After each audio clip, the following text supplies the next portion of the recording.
बेथल mission school गुड्डा कक्षा 10 के सभी विद्यार्थीगण, हम पढ़ रहे थे काव्य खंड तुलसीदास द्वारा रचित राम लक्ष्मण परशुराम संवाद के 3 पद हम पढ़ चुके हैं। अगला पद है चौथा, जिसको हम पढ़ने जा रहे हैं। चौथा पद में पढ़ने जा रहा हूँ। आप बुक में ध्यान से देखिए और समझने का प्रयास करिए। जो भी कठिन शब्द हैं उनके शब्दार्थ मैंने ब्लैक बोर्ड में लिख रहे हैं, आपको समझाऊंगा। जैसे ही पंक्तियों में शब्द आएंगे उनका अर्थ आपके सामने मैंने लिख रहा था, उसको बताऊंगा कि इसका ये अर्थ है, और उसे आप अपने क्लास वर्क कॉपी में जरूर लिख लेंगे और याद कर लेंगे। कौशिक सुनो मंद यह बालक, कुटिल कालभस निज कुल घालक। यहाँ पर कौशिक शब्द का प्रयोग किए हैं। परशुराम जी ये लाइन बोल रहे हैं।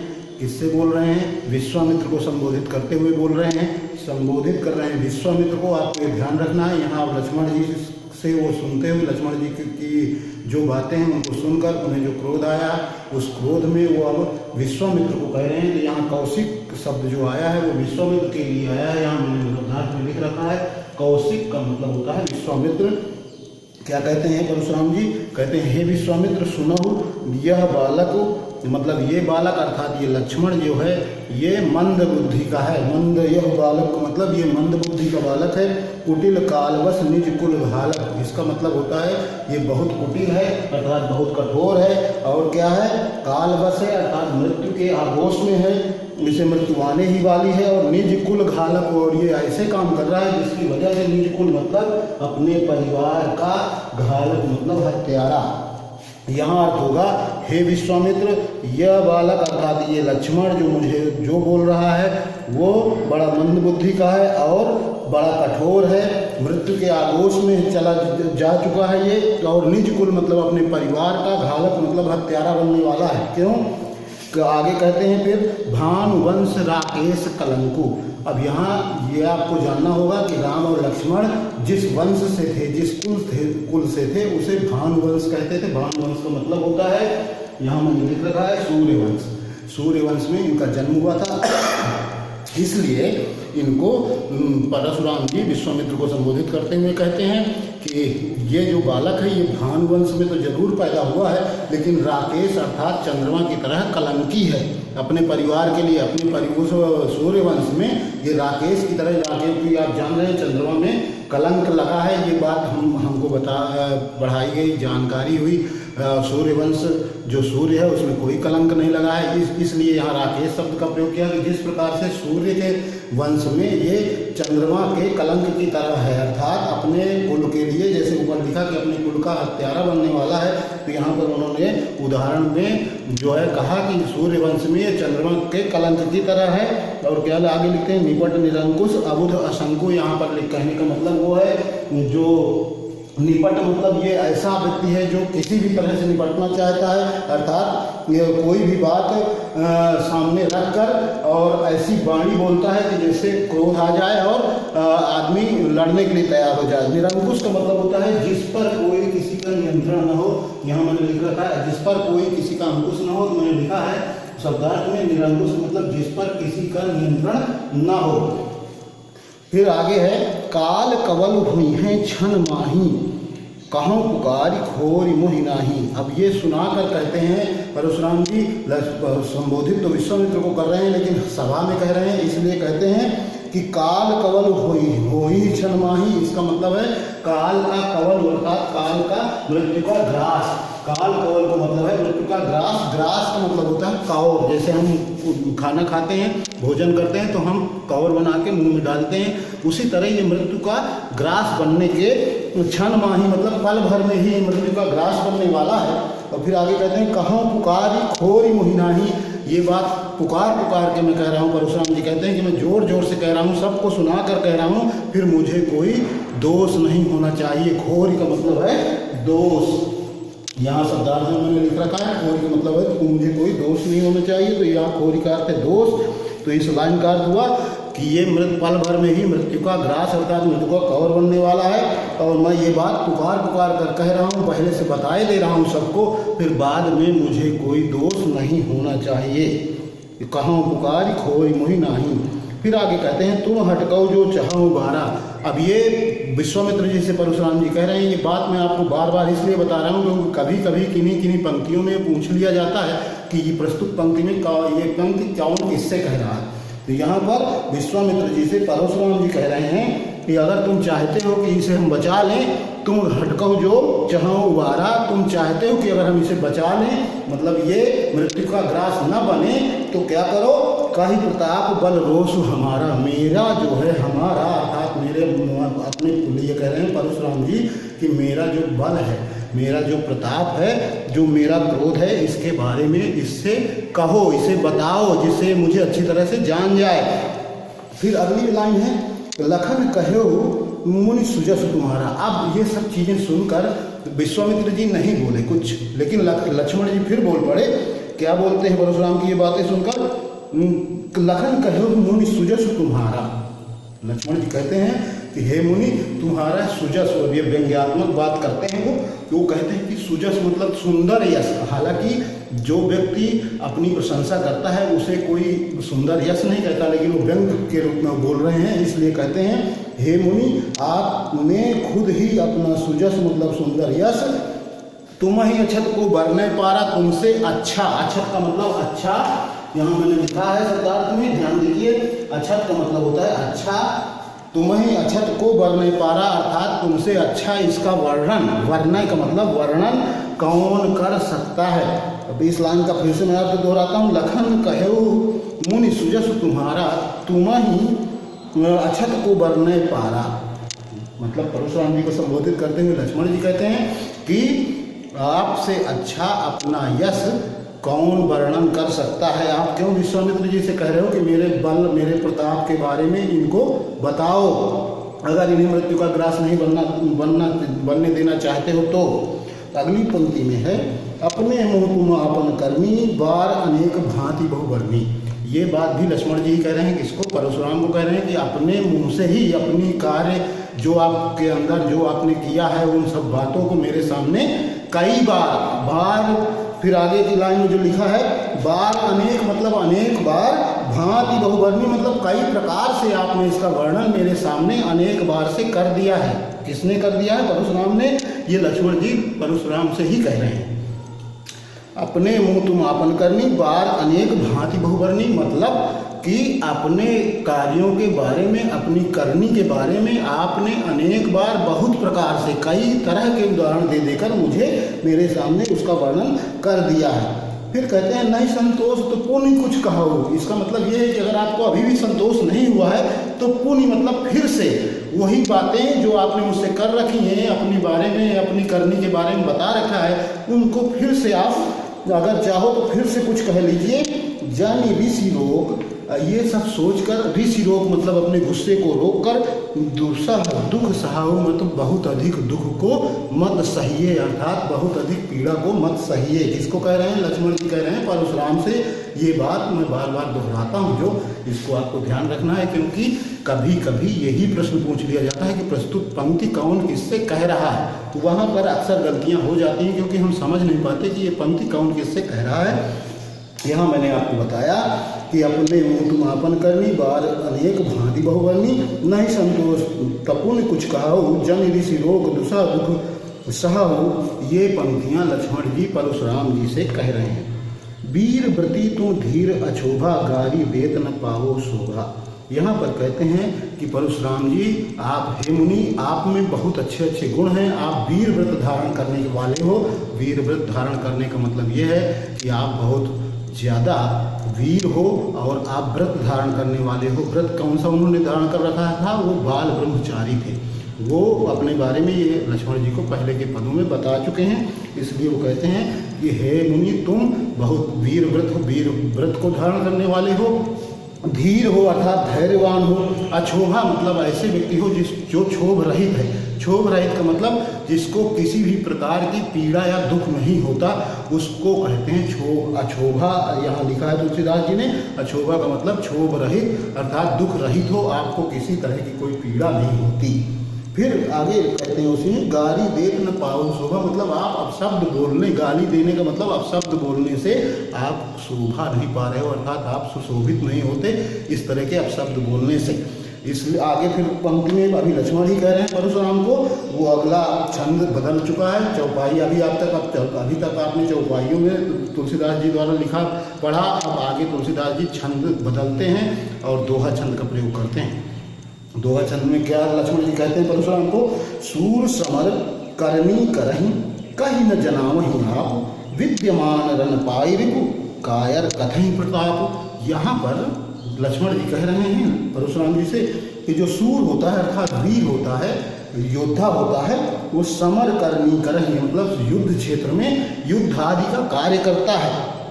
कहीं न जनावही आप अर्थात वो अपने आप को अपनी बड़ाई करके वहाँ कुछ अपने आप की जानकारी नहीं देता फिरता है।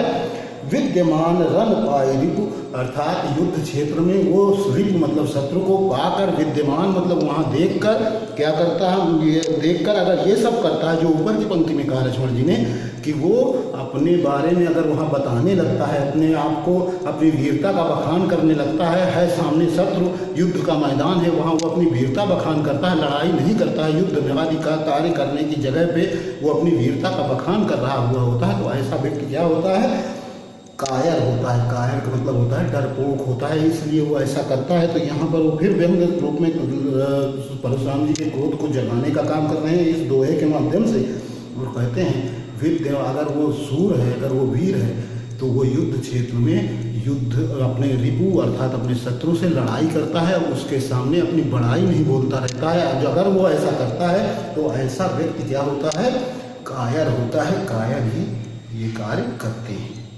इस प्रकार से हमने चौथा पद पढ़ लिया। अगला पांचवा पद है, उसको ध्यान से आप देखें। इसमें आपको कुछ काव्यगत विशेषताएं भी देखना होगा। चौथे पद में निहित भाव क्या है उसको देख लेते हैं। इसमें परशुराम जी अपने फरसे को संभालकर हाथ में तो ले लिया और गुरु विश्वामित्र जी से समझाने पर वो विश्वामित्र जी को समझते हैं और विश्वामित्र जी को बताते हैं कि अगर आपके साथ ये आया है तो इसको आप पूरी तरह से समझाइए, मेरे बल पौरुष और मेरे शक्ति के बारे में इसे बताइए, मेरे क्रोध के बारे में बताइए। ये सब बातें जो करते हैं, इन बातों की विशेषता है इस पद में। और परशुराम जी को यहाँ धीर बताया है लक्ष्मण जी ने अपनी वाणी से, कहते हैं तुम धीर धैर्यवान हो, क्षोभ रहित हो, ये सब विशेषताएं हैं। और आप इसमें एक चीज़ और है, वो ये है कि यहाँ पर कायर शब्द का प्रयोग जो किया है वो परशुराम जी को ही इंगित करके लक्ष्मण जी ने किया है। अर्थात कहते हैं कि आप अपनी बड़ाई अपने मुंह से बहुत ज़्यादा कर रहे हो, इसका मतलब आप युद्ध आदि का कार्य न करके मुझे डराने के लिए ये सब अपनी बड़ाई कर रहे हो, और ऐसा काम केवल कायर अर्थात डरपोक ही करते हैं। अब अगला पद पढ़ लेते हैं। अगला पद है, तुम तो काल हाँक जम लावा, बार बार मुहि लागी बुलावा। यहाँ पर अभी लक्ष्मण जी ही परशुराम से कह रहे हैं कि तुम ऐसा मुझे लगता है जैसे आपने मृत्यु को हाँक कर अर्थात जबरदस्ती मेरे लिए बुला रहे हो, और क्या करते हैं, बार बार मुहि लागी बुलावा, मेरे लिए उसे बार बार बुला रहे हैं, जबरदस्ती बुला रहे हैं। वो भले मेरी मृत्यु नहीं है लेकिन आप ऐसा लग रहा है। काल हाँक जम लावा, काल का मतलब मृत्यु, हाँक मतलब जैसे कोई किसी पशु को जबरदस्ती भगाता है कहीं से, वो वहाँ है उसको वहाँ से भगाने के लिए कहते हैं हाँक दो, तो वो हाँक शब्द अवधि भाषा का है, वहाँ पर वो कहने का मतलब है भगाने का। तो यहाँ पर मृत्यु को वो बार बार आपके लिए बार बार मुहि लागी बुलाओ, मेरे लिए उसे आप बार बार बुला रहे हैं। सुनन लखन के वचन कठोरा, पर सुधारी धरेउ कर घोरा। ये सब कठोर वचन सुनकर लक्ष्मण जी के कठोर वचन सुनकर परशुराम जी ने क्या किया, कर मतलब अपने हाथ में परशु सुधार अर्थात फरसे को सुधार कर क्या उसको ले लिया हाथ में, ऐसा लगा जैसे अभी मार ही देंगे, इस तरह का रूप बना लिया। अब जन देई दोष मोहि लोगू। अब यहाँ पर परशुराम जी बोलने लगे हैं, कहते हैं कि ये सब जो चीज़ें लक्ष्मण कह रहा है इसके कारण अब जन देई दोष मोहि लोगू, मुझे लोग अब इसके कारण कोई दोष नहीं देंगे, अर्थात मुझे ये नहीं कहेंगे कि एक मुनि होने के बाद भी इसने एक बालक का वध कर दिया। इसलिए कहते हैं अब जन देई दोष मोहि लोगू, कटुवादी बालक वध जोगु। कटुवादी मतलब बहुत कड़वा बोलने वाला ये बालक, वध जोगु मतलब हत्या के योग्य है, मारने के योग्य है।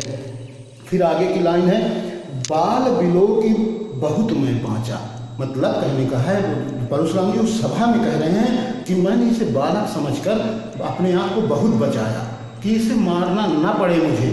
लेकिन आगे की पंक्ति देखते हैं क्या है, अब देहो मन मर निहार भाषा। क्या अब मुझे सत्यता पता चल रही है कि ऐसा मुझे करना ही पड़ेगा, मैं कब तक इसे बालक समझकर बचता रहूँगा। कौशिक कहा क्षमी अपराधो। अब यहाँ पर आपको गौर करना है, कौशिक शब्द का मैं आपको पीछे अर्थ बता चुका हूँ पीछे के पद में। कौशिक का मतलब है विश्वामित्र, यहाँ पर कौशिक यानी विश्वामित्र बोलते हैं। क्या बोलते हैं, कौशिक कहा क्षमी अपराधो बाल दोष गुण गण ही न साधु। यहाँ पर विश्वामित्र एक स्वयं ऋषि हैं, वो अपने लिए कहते हैं कि जो साधु लोग होते हैं, साधु का मतलब सन्यासी नहीं होता है केवल, साधु का मतलब सज्जन लोग भी होता है। मतलब जिनके अंदर अच्छी आदतें होती हैं, जो सत्कर्म करते हैं उनको सज्जन कहते हैं। तो मतलब यहाँ है कि जो सज्जन लोग होते हैं, साधु लोग होते हैं, तो आप तो सज्जन व्यक्ति हैं, आप एक सन्यासी के वेश में हैं, आप तो सदैव सत्कर्म करते हैं, अच्छे कर्म करते हैं। तो परशुराम को संबोधित करते हुए विश्वामित्र कहते हैं, कौशिक कहा मतलब विश्वामित्र ने कहा क्षमी अपराधो, इसके अपराध को क्षमा करिए। और बाल दोष अर्थात बालकों से जो गलतियां हो जाती हैं, बालकों में जो दोष होता है, ऐसे दोषों को और गुण और ऐसे गुण और दोषों को, बालकों के जो गुण और दोष होते हैं उन्हें कौन उनकी गणना नहीं करते, साधु उनकी गणना नहीं करते। साधु को मतलब सज्जन लोग। तो आप एक सन्यासी हैं, आप एक ऋषि हैं, तो आपसे अच्छा सज्जन व्यक्ति कौन हो सकता है, इसलिए उन्होंने यहाँ साधु शब्द का प्रयोग किया है तुलसीदास जी ने। और इसका अर्थ हुआ कि विश्वामित्र जी कहते हैं कि इसके सभी अपराधों को आप क्षमा करें हे परशुराम। और जो भी बाल दोष जो होते हैं, बालकों के जो दोष और गुण अर्थात गुण दोष जो होते हैं, इनको सज्जन लोग गिना नहीं करते, उनकी गणना नहीं करते। फिर कहते हैं, अब खर कुठार मैं अकरुण को ही आगे अपराधी गुरुद्रोही। यहाँ पर परशुराम जी बोल रहे हैं, विश्वामित्र की वो बात सुनकर कहते हैं, खर कुठार मतलब मैं बहुत ही तेज धार वाला, फरसा धारण करने वाला।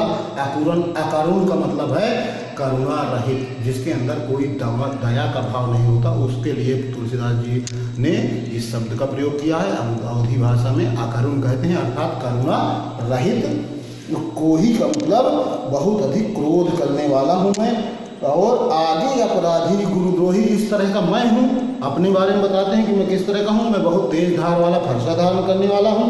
अकरुण हूँ अर्थात मेरे अंदर कोई दया का भाव नहीं है, मैं करुणा रहित हूँ। और क्रोधी हूँ, कोही का मतलब बहुत अधिक क्रोधी हूँ। और इस तरह के व्यक्ति, जो मैं इस तरह का व्यक्ति हूँ, ऐसे व्यक्ति के सामने क्या है, आगे अपराधी गुरुद्रोही, आगे जो खड़ा है वो अपराधी है, अर्थात पूरी तरह से उसमें दोष ही दोष नजर आ रहे हैं, उसने अपराध कर रखा है, अपराधी है। और गुरुद्रोही अर्थात गुरु के बारे में निंदा करने वाला व्यक्ति है। इस तरह की बात करके कहते हैं, उतर देत, आगे की लाइन है, उतर देत छोड़ो बिन मारे केवल कौशिक सील तुम्हारे। कहते हैं कि इसके उत्तर इस प्रकार के देने के कारण केवल मैं इसे मारे हुए छोड़ इसलिए रहा हूँ, मतलब इसे मार नहीं रहा हूँ, इसके उत्तर सुन के भी मुझे क्रोध आ रहा है। मैं इस तरह के स्वभाव वाला हूँ कि मैं करुणा रहित हूँ, क्रोधी हूँ। फिर भी खर कुठार का मतलब बहुत तेज धार वाला, फरसा धारण करने वाला हूँ। और आगे मेरे अपराधी के रूप में खड़ा है, गुरु का द्रोह करने वाला है।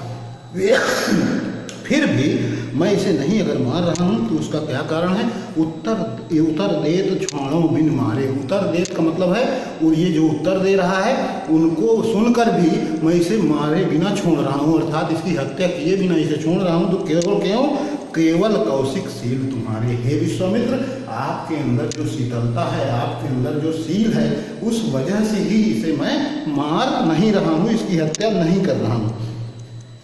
नत एहि काट कुठार खटोरे गुरहि उरिन होते श्रम थोरे। अगर ऐसा नहीं होता, आपके साथ ये नहीं आया होता, आपके के सील को मैं नहीं जान रहा होता, आपके उस सज्जनता भरे स्वभाव को मैं नहीं जान रहा होता, तो क्या करता, नत यही काट कुठार कटोरे। यहाँ पर कहते हैं कि अगर ऐसा नहीं होता तो मैं इसे इस कुठार से अर्थात इस फरसे से, कठोर फरसे से जो बहुत ही सख्त है, जिसने बहुत बार क्षत्रियों का वध किया है, ऐसे ही मैं इसको अपने इस कठोर फरसे से मार देता, काट देता। और गुरु ही उड़न होते श्रम थोड़े। और ये जो गुरुद्रोह कर रहा है, ऐसी गुरुद्रोह इसलिए कर रहे हैं क्योंकि वो परशुराम के सामने उनके गुरु शिव के धनुष के तोड़ने की बात जो है उसको वो मान नहीं रहा है। कहता है कि बहु धनु ही तोड़ी लड़काई, अर्थात वो उस शिव धनुष के बारे में कहता है कि हमने बहुत से धनुष तोड़े हैं, आपको इसी धनुष से इतनी मोह, इतना आसक्ति क्यों है? आप पहले तो कभी क्रोध करने नहीं आए, अचानक आप इस धनुष के लिए ही इतना क्रोध क्यों? इसलिए वो कहते हैं कि गुरुद्रोही है, ये मेरे गुरु के लिए द्रोह की भाषा बोलता है।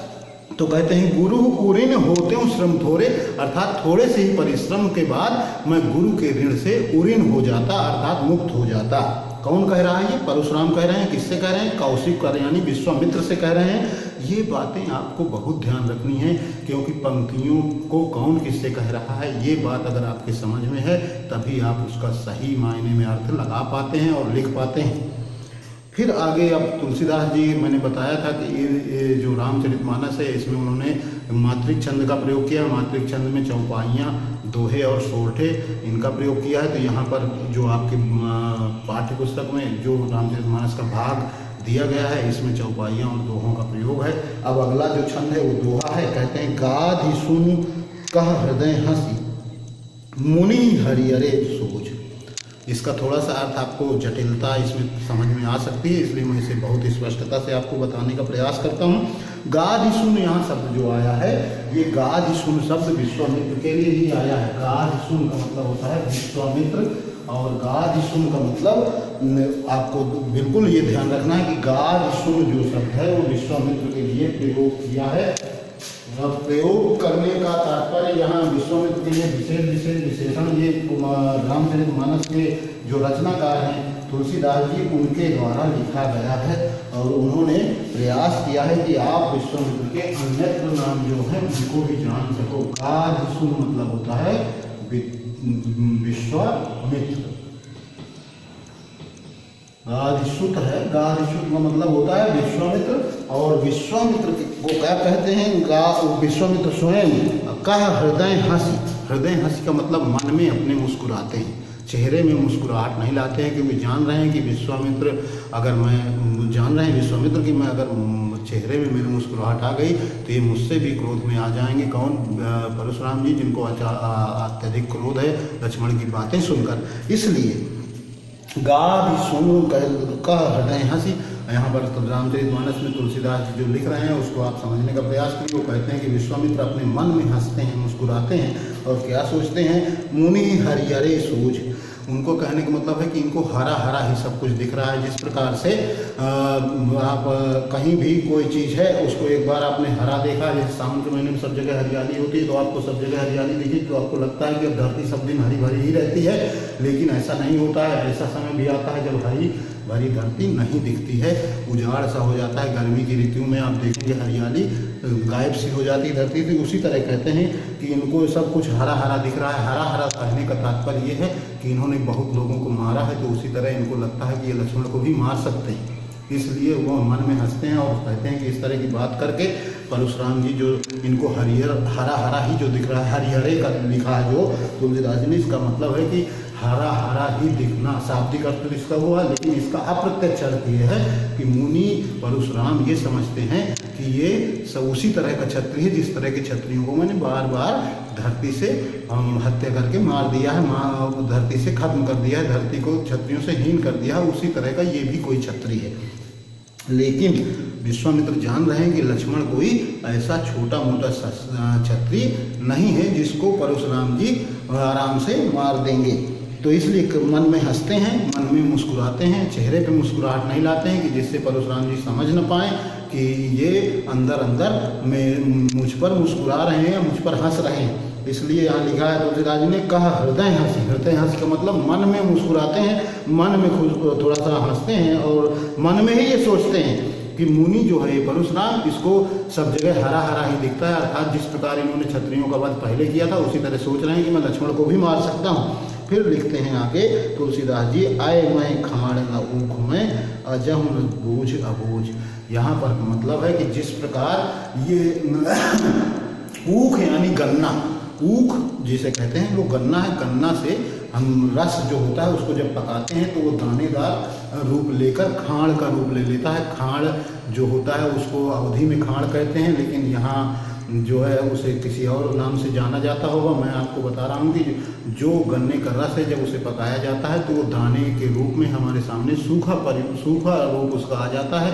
और चीनी जैसे होती है, तो चीनी तो फैक्ट्रियों और मिलों में बनती है, जिसकी वजह से उसमें केमिकल मिलाकर उसका सफ़ेद रंग करके उसे दानेदार कर दिया जाता है। लेकिन गन्ने का रस अगर आप सीधे आग में चढ़ाकर पकाते हैं तो वो थोड़ा सा लाल कलर का ही रहता है और दानेदार हो जाता है, उसी को खाड़ कहते हैं। तो कहते हैं अयमय खाड़ न ऊख में, अर्थात ये लक्ष्मण जो है ये कोई ऊख का अर्थात गन्ने का खाड़ नहीं बल्कि क्या है, अयमय खाड़ अर्थात लोहे का है।